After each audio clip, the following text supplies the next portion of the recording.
Uganda, through the Uganda National Bureau of Standards, UNBS, developed standards against aflatoxins and harmonized them with the East African Community standards. But there are still unclear questions as to why Kenyans immediately banned Uganda's maize exports to their country in violation of all East African Community protocols. However, experts from AGRA and the Grain Council of Uganda attributed this to improper storage practices that lead to aflatoxins, which restricts market access. This issue of poor quality maize was really bad.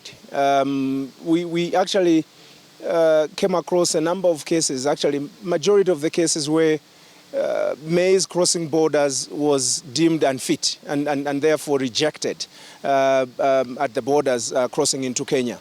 What we have been seeing over the last few years with our intervention, but also of course other partners, is really a change in behavior, right from farm level to aggregator level, where our small farmers have actually adopted certain practices that help improve the quality of maize in terms of handling. According to World Health Organization 2021 report, aflatoxins pose a significant economic burden, causing an estimated 25% and more of the world's food crops to be destroyed annually. Based on the research completed over a 12-year period and published in an online journal, Sales Direct in 2018, 3,700 instances of liver cancer caused by aflatoxins costed Uganda $577 million. That's approximately 200 billion annually, and aflatoxins-related illnesses additionally costed Ugandan government $910,000 million. Harriet Nawire, in charge member services at Grain Council of Uganda, says that they have impact on training farmers on standards in different districts to tap into regional market. We actually started off with training the farmers. We cannot go to all the farmers, but we have selected 12 members of the Grain Council. These are members who have an outreach of a number of farmers that they work with. So we had to train, we had to start from the grassroots. So we started with training farmers on the maize standard and also training them on awareness of aflatoxin. According to information that I have just gathered from farmers here in Mityana and Mubende districts, Uganda exports more than 500 tons of maize to the Republic of Kenya.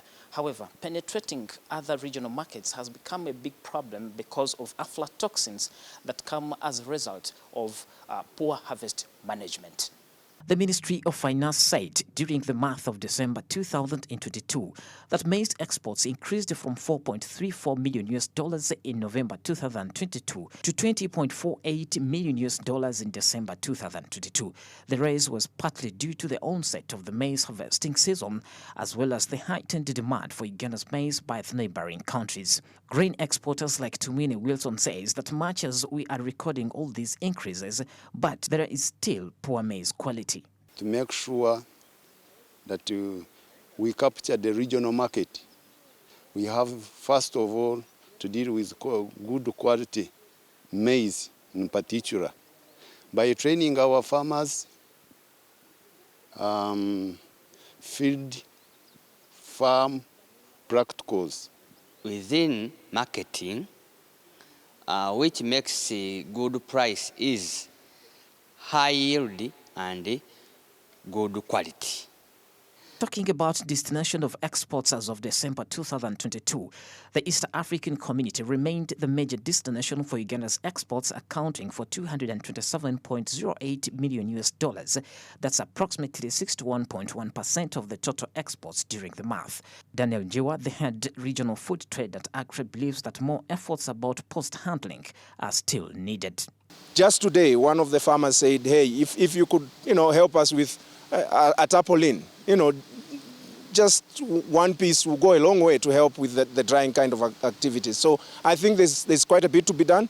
The knowledge has really filtered through. They know what needs to be done. It is now on the other end of investment where the Aponiers of this world and maybe others could extend themselves beyond what they are doing to reach to farmers and their production areas and provide cheap equipment to help in the handling of their produce, eventually reducing quality concerns that we see on the market. Nevertheless, Uganda continues to import more than it exports. The Minister of Finance said that the value of merchandise importing increased by 4.9% to $666.71 million in 2022 from $635.60 million in November 2022. Pedson Mumbere, Smart 24 TV, Business Today.